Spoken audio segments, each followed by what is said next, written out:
The biggest benefit of regression work is to actually restore back to clients freedom. Freedom from unconscious prisons of an unresolved past, either in terms of thoughts, beliefs, or emotions. What comes to my mind, interestingly, is the very first case that I did in my lifetime. You know, your first case is always special. In a way, it's like your first love. You will never forget it. It somewhere stays in the shadow of your life. Totally. In the last 10 years or so, we've seen a huge spike of clients who are coming with physical issues. So physical issues which regular allopathy is not able to completely resolve. So people have actually healed from physical ailments through past life work.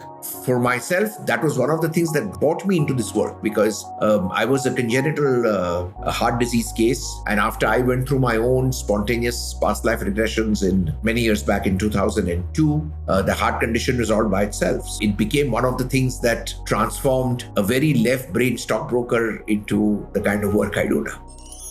Hi, souls. Have you ever met someone for the first time, yet felt like you already knew them? Or felt strangely drawn to a specific culture, place, language, or period in history you've never personally experienced? For centuries, people across cultures have explored the ideas of past lives and reincarnation. Some approach it spiritually, and others wonder whether certain emotional patterns, fears, or connections feel like stories carried from volumes far older than this current chapter of life. So what are people actually experiencing when they begin exploring the deeper archives of the inner library?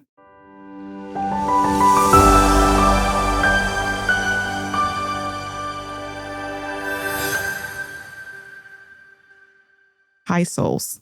Welcome to Inner Library Alignment. I'm Rachel Golden, and together we transform the stories that no longer serve us so we can reveal our true nature through conscious authorship.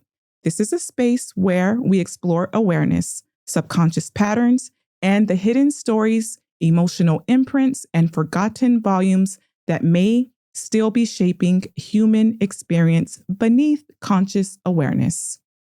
And if conversations exploring awareness, subconscious patterns, healing, and the deeper layers of human experience resonate with you, make sure you subscribe so you don't miss future chapters of Inner Library Alignment. Today, we're exploring one of the most fascinating and debated areas of subconscious exploration, past lives. The possibility that certain stories, emotional imprints, and relational patterns may exist far deeper within the archives of the inner library than people consciously realize. And joining me today is Mr. Yuvraj Kapadia, founder and the CEO of ECA Foundation. He is also a distinguished global trainer, member of TASO International, being one of only 5 trainers worldwide recognized by the Institute. Additionally, Yuvraj Sir conducts transformational workshops for leading organizations worldwide. Yuvraj Sir, thank you so much for being here today. Thank you, Rachel. This is a pleasure, and warm greetings to everybody who at some point of time will hear this conversation. And I wish you a very pleasant investment of your time. Thank you so much. And I want to start off by jumping right in. What are some of the biggest misconceptions about past lives? So perhaps it might be prudent to look at this very logically, though the topic itself is very right-brained. So you will have people fall into 2 categories. Either the category of people who does not believe in reincarnation at all, and it's not our business to convince them, because everybody's entitled to live life by their opinions and their beliefs. And then that brings us to the second category, who has some kind of either exposure or belief, or perhaps a deeper reason to pursue this path. Now, when you come to that category, so category 1 doesn't bother us because they're very happy in their own cocoon, and that's great. So category 2 that has a sense that there's something playing out here that really quite either doesn't make sense to them or intrigues them or fascinates them, is the category that come to us. Now, within this, you have the absolute diehard believers who will give you an armchair ride in the session. There's absolutely no problem at all. Then you come to the category that wants to do it, but is scared. And the biggest misconception that people have in this category is, what if I do not come back from a past life? So what if I'm going to enter into a past life, and what if I get stuck there? This is very common for people who are scared. They want to do this. And then you have the third category, who are the fence sitters, who kind of want to go in there, but also are not too sure, the skeptics. And their biggest misconception is, am I creating all of this? Is this just a pure figment of my imagination? Or is there any depth or reality to the story? So in 26 years of being with this work, these are the two commonest things that I've seen consistently, either while teaching the subject or working with people. Number one, fear of being stuck. And number two, how do I know that I am not creating this? This is something authentic, and this is not a figment of my imagination. Yeah, as a student of yours, I know as I've been conducting my case studies, my clinical hypnotherapy case studies, and I've done some past life regression therapy, I know I always get, how do I know I didn't make that up? How do I know I didn't cook this story up? So what is your answer for Correct.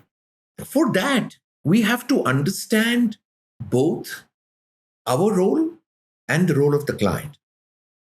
Why are we doing this work? We are not doing this work because we are historians or detectives or custodians of history and culture. We are therapists, which means our only focus in anything that we do is, how can I make my client's life better? How do I get my client into a state of well-being? This is the objective. Now, if this is the objective, that's my only concern, to move my client from a state of dis-ease, whether that dis-ease is physical, mental, emotional, or spiritual, or financial, to get them into a place of ease. Whenever students ask me or clients ask me, how do I know whether this was true or not? And my simple answer is, well, if you have a problem, please go ahead and solve it. Why would you come to me? You come to me, or for that matter, to any therapist, when you've consciously tried your best to solve it and you haven't found the solution, which is why you want to now engage a therapist, which now means that the reason for this problem is bigger than your cognition. It's bigger than your conscious awareness, which means the origin or the genesis of this is in the subconscious mind. Now, the fact that tapping into the subconscious mind is a physiological process as well as a psychological one. So when we get people into a hypnotic trance state, it's a physiological state in which their eyeballs roll up and they cannot open their eyes, which is a time-tested model to validate the efficacy of the trance, which means you are in a trance state. Now, beyond that, whatever story you give me, whether it's a past life or it's a figment of your imagination, doesn't worry me too much, because it is emotionally hijacking your space. It is responsible for you behaving in a way you don't want to behave. So if you want to give past lives just a format of a logical, imaginative creation to rationalize something that is illogic, as a therapist, I wouldn't oppose it. That's fine, as long as the story makes sense to you. Now, it's a different issue altogether that over 25 years, the amount of evidences that I have got with my clients in terms of names, events, including something as bizarre as a chartered accountant in India visiting his own past life and coming past life mother who was alive and coming back with his own death certificate. It can't get more wilder than that. So there are a lot of objective evidences in place, but from a therapist perspective, I don't put my neck out and say, you know what, this is your past life. No, that doesn't bother me. What is important is, were you in a trance? Yes. Does it address an illogical situation for you? Yes. So once you find that illogical situation addressed through a logical story, will it give you peace? Yes. Will it make you more empowered? Yes. That's our premise. So we never call ourselves as detectives or people who are trying to prove past lives. We are facilitators of healing. Past life is a modality. And what are some of the most common fears that people have? With past lives? Yes. Or going into the past life story? Yes. Well, as I said, the first one was, will I get stuck there? That's a very big, fear. Number two, will it be too overwhelming?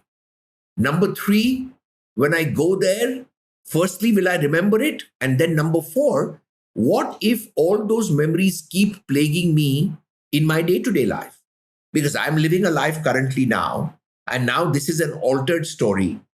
How do I know that it will not just keep harassing my mind later? So these are very common fears and misconceptions, doubts that people come up with. And then very often, of course, we settle them down before we start.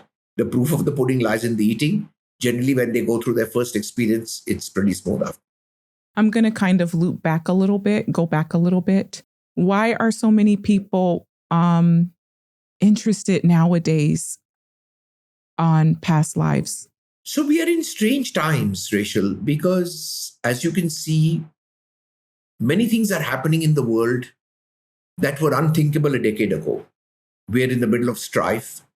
War seems to be happening like, you don't have to look too far to look for wars happening. In general, Earth and human life has become increasingly stressful. We aren't moving into a place of peace, joy, and abundance. We are moving into a space of strife, scarcity, lack, fear, and stress. People want resolutions. Now, one of the areas from where people do find resolutions is the fact that whenever they look at their life and events in their life, the quantum of pain they go through is not commensurate to what they've gone through with their own experiences in the current life. And everybody's looking for peace. Everybody's looking for a solution. So logically, when my current life experiences don't add up to the quantum of pain I have, and I want relief at any cost, now people are willing to go anywhere to find a resolution. And over the last 25, 30 years, the genre of past lives has simply exploded, especially after Brian Weiss came out with his best-selling book, Many Lives, Many Masters, which has done more for the awareness of this science than anything else. And the number of very crazy resolutions that people have started to get at a physical level, emotional level, mental level, spiritual level, is what is driving people more and more to explore this as a therapeutic tool for healing. Okay, and what are some thing that has been particularly surprising for you as you've been doing this work? So my biggest teachers have been my clients, because every journey into a different time era through a client teaches me much more about life than anything that I have learned otherwise. But what comes to my mind, interestingly, is the very first case that I did in my lifetime. Your first case is always special. In a way, it's like your first love. You will never forget it. It somewhere stays in the shadow of your life. Totally. And so this takes me back to the very first case, who came to me because he knew me in a different context. And then he attended an awareness talk that my teacher was doing. And I was one of the very few students back in 2002 who was trained in hypnotherapy. And then he said, better to go to a known devil than an unknown one. He was fascinated. He wanted to resolve something. So he came to me with a backache. And sure enough, that backache was, even as he regressed into that past life and we relived the trauma, that muscle in the body just freed itself and he was completely free from pain. And that obviously converted him into a big time believer. I did a couple of sessions with him. The strangest session was the last one, where he told me, I want to explore past life regression therapy for hair fall. Now, that's as bizarre as it can get, because I had, it's almost unthinkable that somebody will come to you to do a session on past life for hair fall. And he had very good hair. And then he says, no, the problem is periodically I wake up with my hands holding my head in pain. Okay. So when we do that session, where does he go? He goes back into a life where he's a woman and he's married to a man. And then, of course, in that life, he being the woman, gets into some kind of extramarital affair, and the husband finds out, and it's in the times of the kings and queens. So for justice, the husband is dragging him from the hair, it's her, to the court of the king for justice. And the king's decree as a punishment was to shave off the hair and some 10 lashes or something like that. Now, this was fairly okay. What he didn't share with me in the session was that the husband of that lifetime was the wife of this lifetime, which he didn't share with me. And their relationship was quite strained in a way, which again he didn't share with me. But after this session ended and that was sorted out, after 11 years, they conceived a child, which was completely not the intention or objective of the session. But when that trauma healed, it automatically, without being the focal point, completely transformed the dynamic between the current life, husband and wife. So the biggest benefit of regression work is to actually restore back to clients freedom. Freedom from unconscious prisons of an unresolved past, either in terms of thoughts, beliefs, or emotions. What are some of the most common issues that people experience? All right. So I would say right on top of the list is relationships. Very big. And not just romantic relationships. Of course, romantic relationships is pretty high, but we're even talking of relationships with parent, relationship with the child, because at the end of the day, whenever you experience an emotion that you don't want to experience, and in our close relationships, very often we feel feelings that we don't want to feel, but we feel them. And that brings us to the question, well, these are my feelings. I don't want to feel angry. I don't want to feel jealous. I don't want to feel insecure. I don't want to feel sad, but I'm feeling it. So relationships of all natures, right on top. After that, people even come for mental clarity, life purpose. What am I doing here? The seekers, who are looking for something beyond the obvious. They understand that life is transient. It's going to end. So what is the bigger picture? In the last 10 years or so, we've seen a huge spike of clients who are coming with physical issues. So physical issues which regular allopathy is not able to completely resolve. So either it doesn't work or it resolves partially, or you have to be on some medication for the rest of your life, not those kind of things. So a lot of physical issues that the medical world kind of stops. A lot of people are coming for those kind of things. So people have actually healed from physical ailments through past life work. For myself, that was one of the things that brought me into this work, because I was a congenital heart disease case. And after I went through my own spontaneous past life regressions in many years back in 2002, the heart condition resolved by itself. So it became one of the things that transformed a very left brain stockbroker into the kind of work I do now. Okay. And for someone newly curious about the topic of past lives.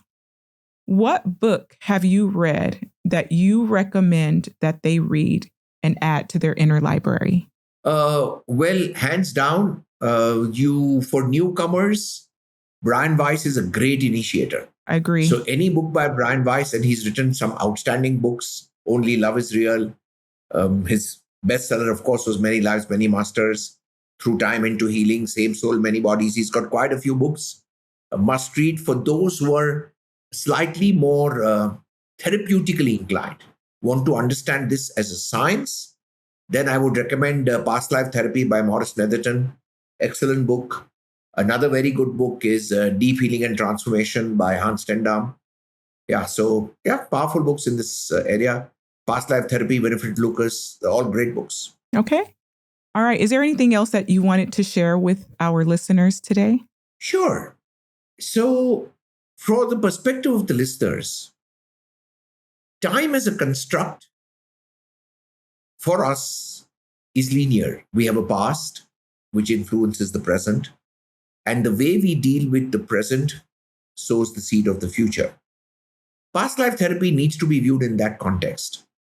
So if there's something that's unresolved in the past, it is going to influence your present, and the way you respond to that present will determine your future.